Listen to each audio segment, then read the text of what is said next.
오늘은 창세기 12장 1절부터 14절의 말씀을 통해서 아브라함의 신앙의 위기와 기회라고 하는 제목의 말씀으로 함께 은혜를 나누고자 합니다. 이 생을 살다 보면 누구나 크고 작은 위기를 맞이하게 됩니다. 그리고 대부분 이러한 위기는 우리들 자신의 선택과는 관계없이 찾아올 적이 많지요. 어느 날 갑자기 예측할 수 없는 방법으로 찾아오는 위기랄지라도 그 위기에 대한 대응은 우리가 여전히 선택할 수가 있다는 것입니다. 그래서 위기란 말 그대로 위험한 것이지만 동시에 새로운 미래의 축복을 만들 수 있는 기회가 된다 하는 걸 생각하셔야 합니다. 우리 인간의 지체를 여러분 잠깐 생각해 보세요. 눈으로 보는 것, 냄새를 맡는 것, 귀로 듣는 것은 내 마음대로 할 수가 없어요. 보이는 걸 내가 어떻게 합니까? 들리는데 어떻게 합니까? 냄새가 들어오는데 어떻게 해요? 하지만 여러분, 행동으로 옮기는 손과 또 나아갈 방향의 발걸음은 내 마음이 정할 수 있다는 거지요. 내 마음속에 마음의 해석을 따라서 마음의 결정을 할 수가 있고 그 결정은 나에게 축복이 될 수도 있고 또 반대로 나를 유혹하는 죄 가운데 떨어질 수도 있다는 거예요. 그렇다면 여러분, 성도들은 위기의 상황을 만난다고 할 때에 어떠한 문제가 내게 부닥쳐 왔다고 했을 때에 우리는 어떠한 마음을 품어야 될까요? 그 위기의 상황을 육신적 생각으로 선택하게 되면 일시적으로는 그 위기를 모면할 수가 있습니다만은 그러나 완전한 해결책이 될 수가 없다는 거예요. 하지만 진정한 내 마음에서 하나님 주시는 말씀을 가지고 내 자신이 결정해서 하나님이 원하시는 뜻대로 나아가게 되면 현재로 볼 때에는 근심이요 걱정을 하는 상황이 올 수가 있지만 그러나 하나님의 뜻대로 순종하는 결과에서는 오늘 본문의 말씀과 같이 하나님의 큰 축복이 아브라함에게 기다리고 있다 하는 사실을 우리들에게 나타내주고 있습니다. 그래서 진정한 믿음은 인생의 행복을 위한 선택이 아니라 하나님의 말씀에 대한 순종의 선택이라는 것을 우리 마음속에 새기시면서 오늘 이 시간 하나님께서 아브라함에게 시험하사 하신 그 내용의 말씀을 살펴보고자 합니다. 본문 22장 1절 한번 보십시오.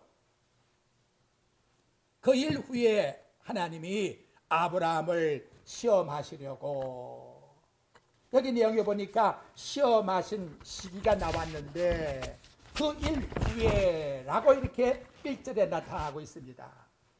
그 일 후라는 것은 앞에 장 우리 21장을 읽지 않았는데 21장 후반부에 나오는 말씀의 내용이 있은 다음에 그런 말씀을 우리들에게 가르쳐 주겠지요.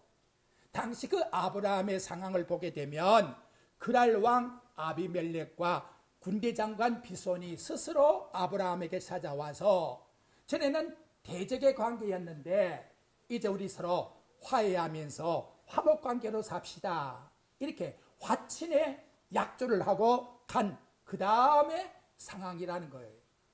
개인적 생활로 말한다면 부엘세바에서 약 나이가 110세가 훨씬 넘은 가운데에서 에셀나무를 심으며 성실하게 하루하루를 살아가면서 무엇보다도 지극히 높으신 하나님, 영원하신 하나님께 감사하며 찬양하며 경배드리는 성숙된 신앙에 결실하는 그런 노년의 모습으로 살아가는 시기에 그런 뜻을 그 일 후에 라고 하는 말씀 속에서 가르쳐주고 있다는 거예요. 시편의 말씀으로 인용하면 오해인은 늙어도 여전히 결실하며 진액이 풍족하며 빛이 청청하여 여호와 이름을 선포하리로다 하는 그런 모습으로 살아가는 아브라함에게 오늘 본문 말씀의 내용에 보니까 청청병력 같은 하나님의 말씀의 명령이 떨어졌어요. 그 내용이 뭐지요? 바로 2절의 말씀의 내용입니다. 여호와께서 이르시되 네 아들 네 사랑하는 독자 이삭을 데리고 모리아 땅으로 가서 내가 네게 일러준 한 산 거기서 그를 번제로 드리라 라고 이렇게 명령의 말씀이 나타나고 있습니다. 이번 우리가 생각할 때에 차라리 나를 제물로 드린다 하면 얼마나 좋겠습니까? 어째서 내 사랑하는 독자 백세낸 자식을 하나님 바치라고 합니까? 아마도 그때부터 아브라함의 마음은 절대로 편치 않았을 거예요. 바로 그런 시험을 오늘 본문에서 주고 있다는 거지요. 자, 그렇다면 이제 우리는 여기서 하나님은 시험하지도 않는다고 했는데 왜 하나님이 아브라함을 시험했다라고 이렇게 성경은 말씀합니까? 라고 하는 반문의 말씀을 나와 여러분들이 가질 수가 있습니다. 성경적 해답은 신약 야고보서 1장 13절에 보니까 사람이 시험을 받을 때에 내가 하나님께 시험을 받는다 하지 말지니 하나님은 악에게 시험을 받지도 아니하시고 친히 아무도 시험하지 아니하신다. 그래서 하나님은 악이라는 거, 우리를 범죄케 하기 위해서 유혹을 주는 시험은 절대로 하지 않는다라고 우리에게 말씀하고 있습니다. 그러니까 시험에도 두 가지가 나온다는 거지요. 악을 가지고 죄를 범하게 만드는 것은 마귀의 유혹이라고 하는 시험이고, 그래서 뱀이 하와를 찾아가서 시험한 유혹이고, 오늘 본문의 말씀에서 나타난 것은 하나님이 믿음으로 구원받게 한 아브라함에게 시험이라는 것은 신앙의 성장을 위해서 하나님께서 시험 쳐본다, 그런 의미를 우리들에게 가르쳐주고 있다는 거예요. 그러니까 아브라함에게만 이런 시험이 있는 것이 아니고 나와 여러분에게는 누구에게나 이런 하나님 앞에서의 성장의 시험이 있다는 거예요. 아이가 성장하게 되면 5살쯤 돼봐요. 성장통이 와요. 그래서 손목도 발목도 무릎도 자꾸 아파요. 왜? 키가 자꾸 크려고 하니까. 마찬가지로 우리를 이렇게 성장시키려고 하니까 자꾸 연단을 주어서 나와 여러분들에게 더 성숙된 믿음으로 하나님께서 키워나간다는 거지요. 그래서 이 시험을 야고보 1장 2절에 보니까 한 가지만이 아니라 여러 가지의 시험을 만나거든 온전히 여기라 라고 말씀을 합니다. 자, 이 시간 여러분 예배 드리면서 아이고 왜 일주일간도 이런 게 들어와 있어 라고 생각한다면 절대로 나쁘게 해석하지 마요. 우리는 예수님을 선장으로 삼고 구원선을 타고 천국 가는 과정 속에서 당하는 뭐예요? 성장이에요. 성장. 우리에게 하나님께서는 나와 여러분에게 뜻이 있기 때문에 주셨다는 것을 항상 우리에게 기억하면서 도리어 온전히 기쁘게 여기라 하는 말씀같이 여기에도 하나님의 뜻이 있구나, 나에게 하나님께서 뭔가 성장시키려고 하는 뜻이 있구나 하는 마음을 가지고 기쁜 마음으로 그 우리에게 부닥치는 시련을 받아 나의 신앙생활에 큰 유익이 될 수가 있는 그런 삶으로 나와 여러분은 위기를 기회로 바꾸는 그런 삶을 꼭 가지셔야 합니다. 아울러서 바울 사도는 고린도전서 10장 13절에서 하나님의 자녀에게는 반드시 하나님의 시험에 있어서 정한 원칙이 있다고 합니다. 첫째는 잘 아는 말씀같이 감당치 못할 시험을 절대로 허락지 않는다. 아브라함에게도 독자 이삭을 바치라고 하지만 절대 감당치 못할 시험을 하나님이 주신 것이 아니라는 걸 우리에게 말씀합니다. 두 번째로는 시험 당할 때에 반드시 거기에 피할 길을 우리들에게 주신다라고 하나님께서는 말씀하고 계십니다. 결국 시험이라는 것은 나와 여러분들에게 있어서 믿음이라는 것은, 은이라는 것은 믿음과 플러스 우리에게 고난이라고 하니 있다는 것과 마찬가지로 나와 여러분들에게 은혜를 주시고 믿음을 더 돈두하게 해서 신앙을 성장시키게 나가기 위한 하나님의 뜻이 시험이라고 하는 이 시련 속에 있다는 것을 나와 여러분들이 신앙의 말씀으로 받아들이기를 바랍니다. 자, 그러면 아브라함에게 주신 이 시험, 구수사적인 은혜 속에서 얼마나 오묘한가를 이제 하나씩 말씀을 통해서 살펴보고자 합니다. 2절 말씀을 분석합니다. 첫째, 하나님 요구하시는 제물이 뭐냐? 뭐라고요? 2절 봐요. 2절 말씀. 여호와께서 이르시되 네 아들, 남의 아들이 아니야. 네 아들. 그리고 네 미워하는 독자가 아니라 사랑하는 독자. 이름이 누구야? 이삭을. 어떻게 이렇게 딱딱 지적을 합니까, 여러분? 마음속에 떠날 수가 없는, 잊어버릴 수 없는 네가 사랑하는 그 아들을 제물로 갖다 바쳐라. 이렇게 말씀하고 있다는 거죠. 아브라함의 편에서는 차라리 내가 죽고 내 자식 살려줬으면 그게 100번 물어도 100번 그렇게 대답할 거예요. 그게 부모 심정 아닙니까, 여러분? 그런 마음을 가진 하나님이었다는 거죠. 하나님도 똑같은 그런 마음을 품고 있다는 거예요. 그럼에도 불구하고 네 사랑하는 독자 이삭을 이 모리아산에 갖다 바친 것과 같이 나도 내 사랑하는 아들을 너희를 위해서 바로 그곳에서 죽으리라. 그것을 후속사적인 의미에서 목적을 두고 지금 시험을 하고 있다는 거예요. 히브리서 10장 4절과 5절 말씀에 보게 되면 황소와 염소의 피를 기뻐하지 아니하시고 그 피는 죄를 사할 수가 없다고 합니다. 그래서 하나님은 오직 나를 위하여 한 몸을 예비해 두셨다. 이렇게 우리에게 말씀합니다. 하나님이 나와 여러분을 사랑한 하나밖에 없는 독생자를 예비해 두었는데 그 독생자가 우리를 위해서 와서 십자가에 죽을 것을 언제부터 계획을 세웠느냐? 베드로전서 1장 20절에 보면 그는 창세 전에 미리 알리신 바 된 자니 말세에 너희를 위하여 나타내신 바 되었다. 놀랍지 않습니까, 여러분?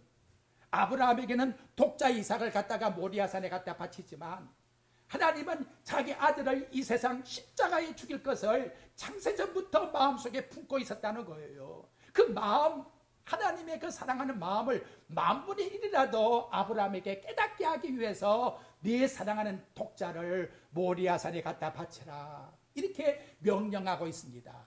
다음 드릴 장소가 어디라고요? 여기 내용에 보니까 모리아 땅 이렇게 말하지. 모리아 땅이 어디냐? 그래서 여러분 오묘하게도 역기야 3장 1절 말씀에 보면 솔로몬이 예루살렘 성전을 지었는데 이 모리아 산에다가 하나님의 성전을 건축하기 시작하였더라. 참 오묘하잖아요. 이삭을 갖다 바치는 그 모리아 산이 장차 하나님의 성전이 지어질 장소라는 걸 우리에게 보여주고 있다면 앞으로 아브라함 이후로 해가지고 지금부터 2000년 전에 갈보리 십자가상에서 못 박혀 돌아가신 예수님의 죽음의 장소가 바로 이 장소가 된다는 것을 우리에게 아브라함은 예행 연습으로 보여주고 있다는 것을 나타내주고 있다는 거예요.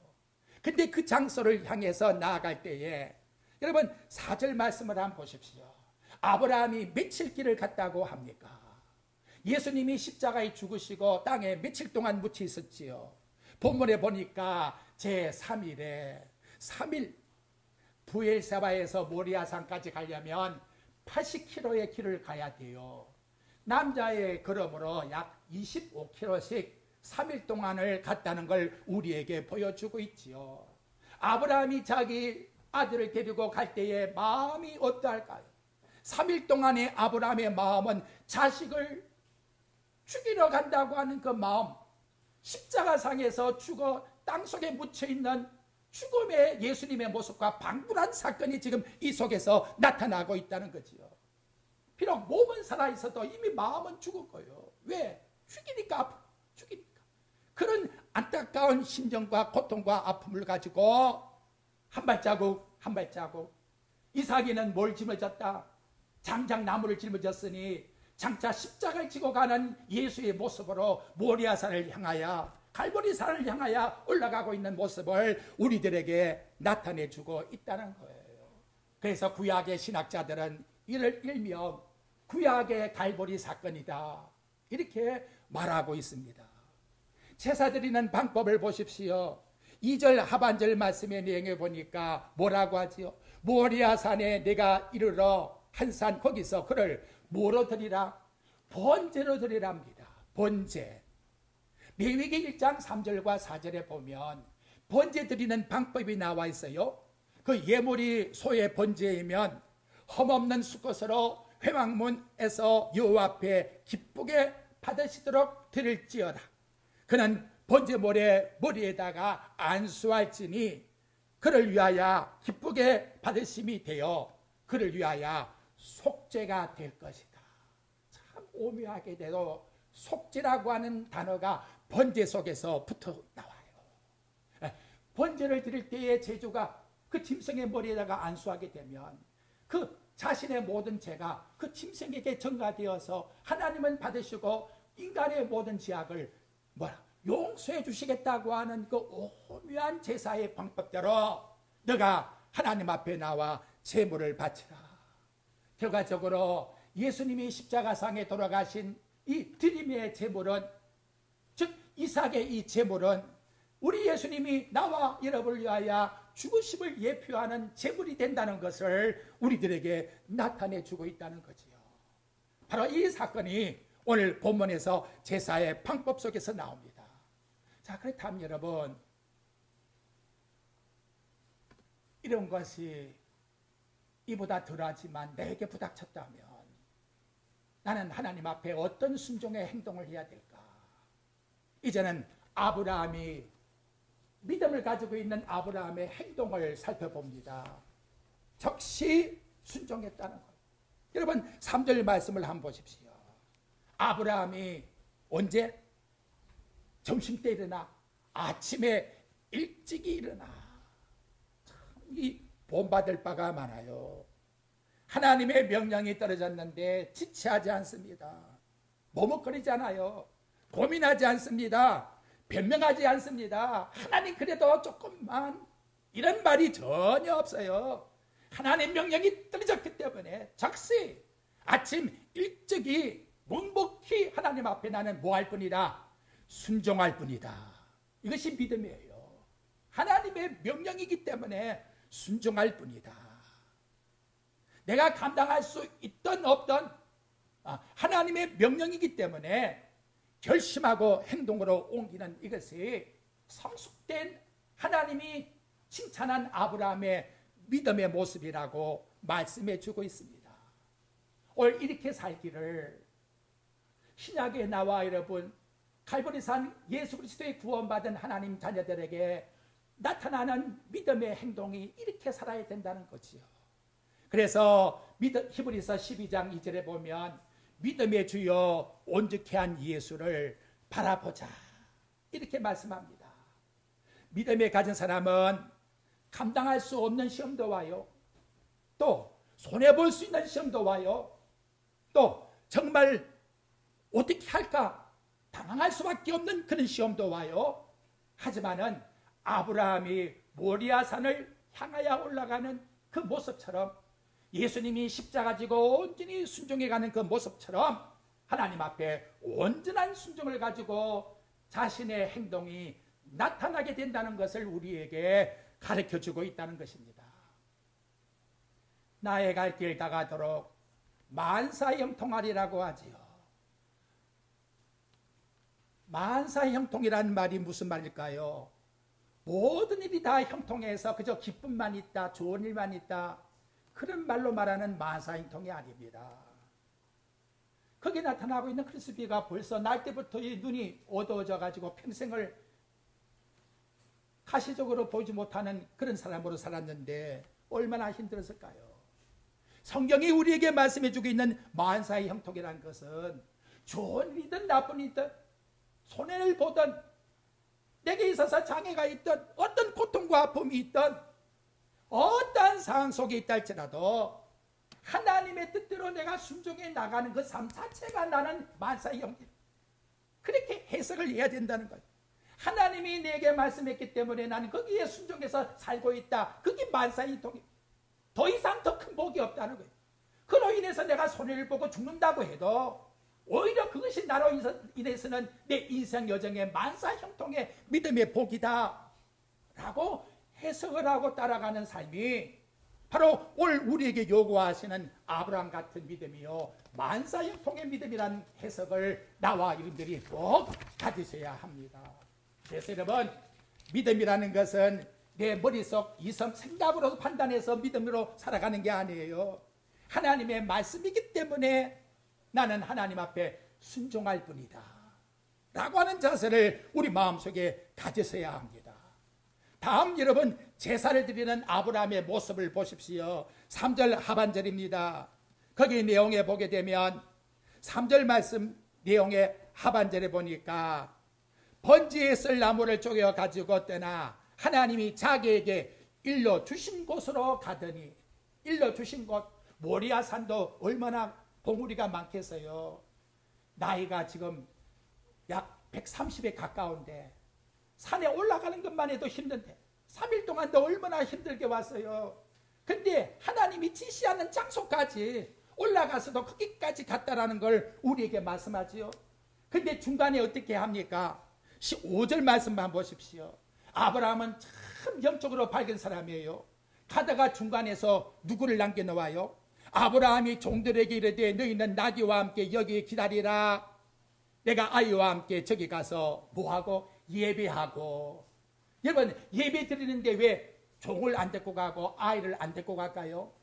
만약에 여러분 제사를 드린다고 130세 가까운 노인이 이삭을 갖다가 죽이려고 하면 곁에 보고 있는 종들이 가만히 있을까요?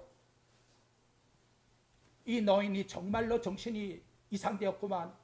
그리고 가서 말릴 거 아니에요. 이런 일이 벌어질까봐.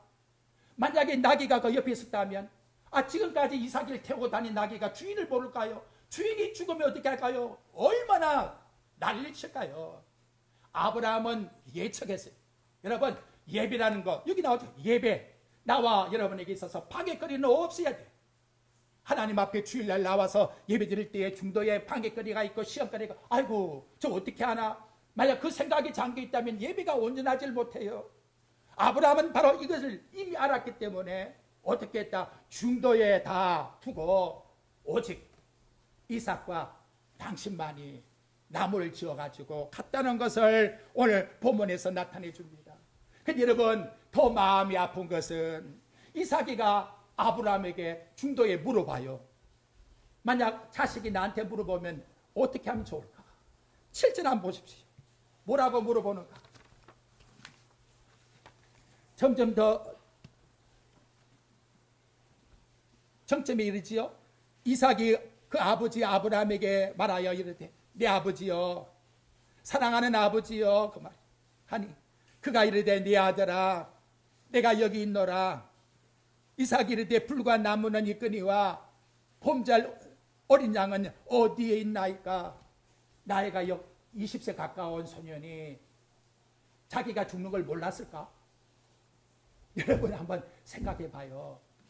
지금까지는 재물을 그렇게 챙겨서 가서 제사를 드렸던 아버지인데 이날따라 재물을 안 가져가. 그리고 자신에게 장작을 울러매게 이미 알고 있는 거예요. 나이가 20세 된 소년이 왜 몰랐을까요? 알고 있는 거예요. 그래서 이 말씀을 보면서 제가 이런 생각이 떠올랐어요. 아버지, 내가 꼭 죽어야만 합니까? 내가 꼭 죽어야만 합니다. 예수님이 그렇게 기도하잖아요. 아버지여, 이 잔을 내게서 피하게 주옵소서. 이삭의 마음이나 이 땅에 와서 십자가 질 하나님 아들의 마음이나 동일한 마음에, 아버지여, 내가 정말 죽어야 하나이까? 죽어야 하나이까? 이러한 질문을 아브라함에게 지금 던지고 있다는 것이지요. 그랬더니 아버지가 뭐라고 대답하지요? 8절 말씀에 영의 사람은 달라요. 대답을 이렇게 하나님의 뜻 속에서 아들에게 대답을 해주어요. 하나님이 자기를 위하여 친히 준비하시리라 하고 물어보는 이삭에게 내가 정말 죽어야 합니까? 하고 아버지에게 물었더니 아버지는 너 죽어야 된다 하는 말 대신에 아버지 하나님 살아계신 그 하나님이 친히 준비해 놓은 것이 있을 것이다. 이렇게 대답을 해 주었다는 거지요. 근데 참 오묘합니다. 이거 빈말로 말한 것이 아니고 히브리서 11장 19절 말씀에 보니까 아브라함은 그때 부활 신앙을 믿었답니다.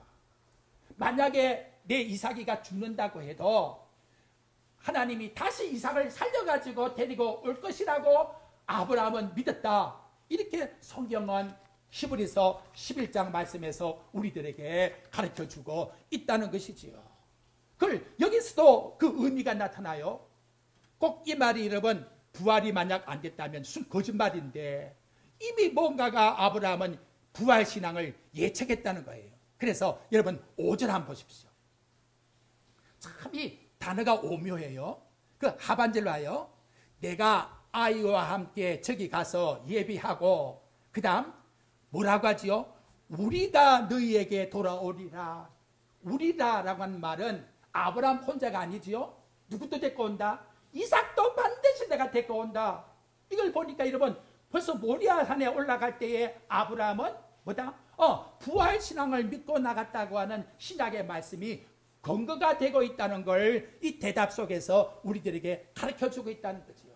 거기에 아울러서 금방 우리 본 말씀같이 하나님이 친히 준비하시리라 라고 이렇게 말씀한 것 보면 이미 아브라함은 내 자식을 죽인다 할지라도 장차 내 몸을 통해서 하나님께서 이 땅에 메시아를 보내준다는 것을 내가 믿음으로 구원을 받았는데 그러면 내 자식이 있어야 될 거 아니냐.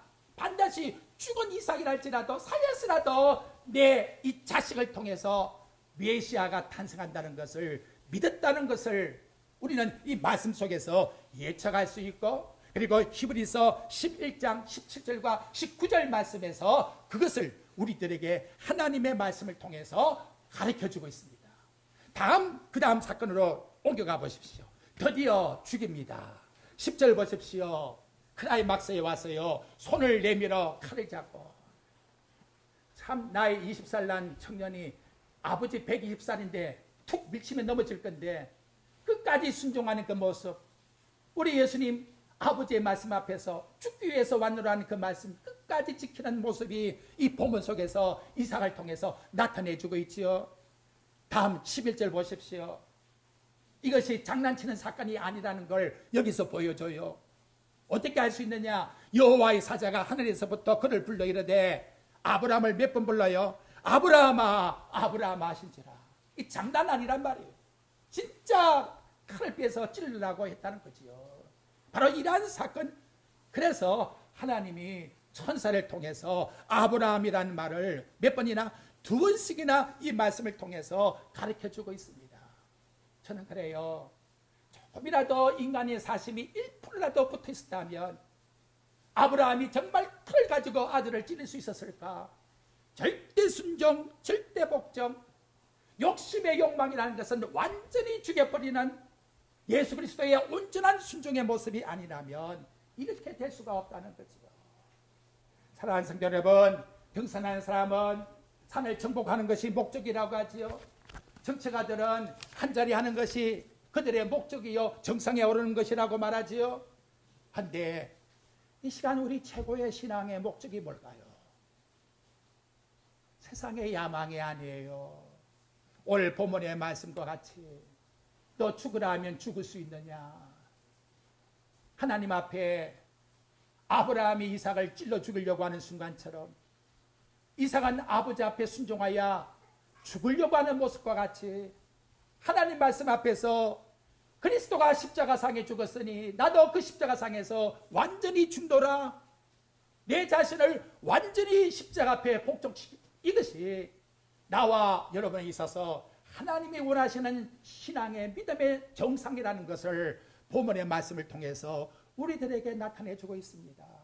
그래서 야고보 사도가 야고보 2장 21절과 22절에서 이렇게 말해요. 우리 조상 아브라함이 그 아들 이삭을 제단에 바칠 때에 행함으로 어렵다 하심을 받은 것이 아니냐. 네가 보거니와 믿음이 그 행함과 함께 일하고 행함으로 믿음이 온전하게 되었느니라. 진정한 온전한 믿음이 뭐냐?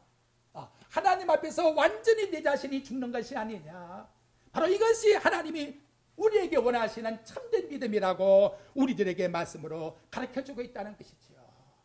이제 본문 말씀을 하나씩 정리해 나갑시다. 오늘 본문 말씀의 내용에 보니까 하나님이 급히 아브라함을 불러요. 2번씩이나 부릅니다. 장난이 아니라 정말 순종한 모습을 보여주었지요. 그래서 아브라함에게 일러준 말씀이 나왔어요. 이 말씀이 나와 여러분에게 주시는 말씀이 되었으면 좋겠어요. 12절에 보십시오. 사자가 이르시되 그 아이에게 네가 손을 대지 말라. 그에게 아무 일도 하지 말라. 네가 네 아들 네 독자까지도 네게 아끼지 아니하였으니 내가 이제야 네가 하나님을 경외하는 줄 아노라. 여러분 거기 영어 성경 가진 분들 뒤에 나가 보십시오. God is first in your life라고 되어 있습니다. 내 삶의 첫째가 되는 것이 하나님이라 이렇게 되어 있어요. 첫째가 되는 것이 하나님이라. 이 말씀 앞에서 제가 고개 숙여져요. 우리에게 첫째가 무엇입니까 여러분? 아브라함의 믿음의 첫째는 뭐냐? 자기 독자 이삭을 갖다 바치는 이것이 하나님이 볼 때에 정말 하나님이 인정하는 첫 번째 믿음, 첫째로 네 귀한 걸 드릴 수 있는 믿음이 되었다는 이것이 하나님이 원하시는 믿음이라 이렇게 가르쳐주고 있다는 겁니다. 솔직히 한번 우리 마음 살펴봅시다. 내 마음의 첫째가 뭐예요?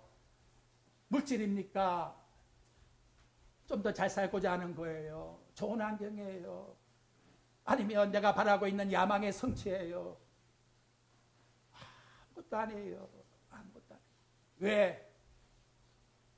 죽노라. 반드시 죽음이 있기 때문에. 그렇다면 진정한 첫째가 뭘까요? 예수 그리스도만이 나의 첫째입니다. 독자 이삭을 갖다 바치는 아브라함의 심정같이 나는 그리스도 예수만 있으면 100점입니다. 이 마음을 가지고 나가는 것을 우리 하나님께서 이와 같이 기뻐하셨다고 말씀을 합니다. 그런데 여러분 이 사건을 통해서 하나님이 보여준 게 뭐냐? 놀랍습니다. 요한복음 8장 56절 말씀에 나가보니까 너희 조상 아브라함이 나의 떼볼 것을 즐거워하다가 보고 기뻐했느니라.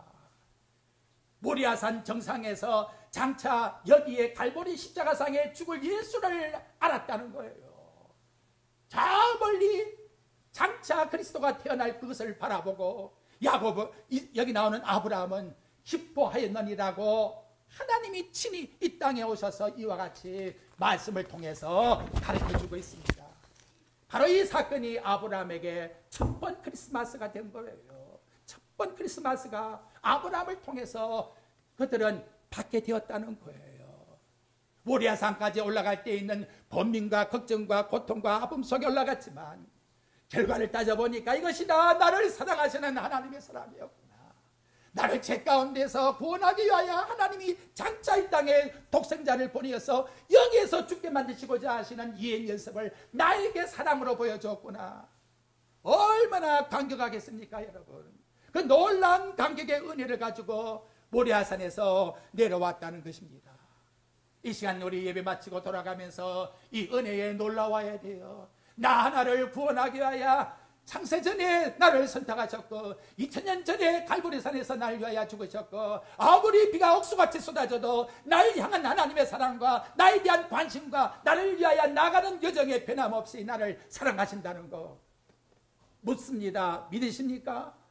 이것이 바로 모리아산 사건이라고 우리에게 가르쳐주고 있습니다.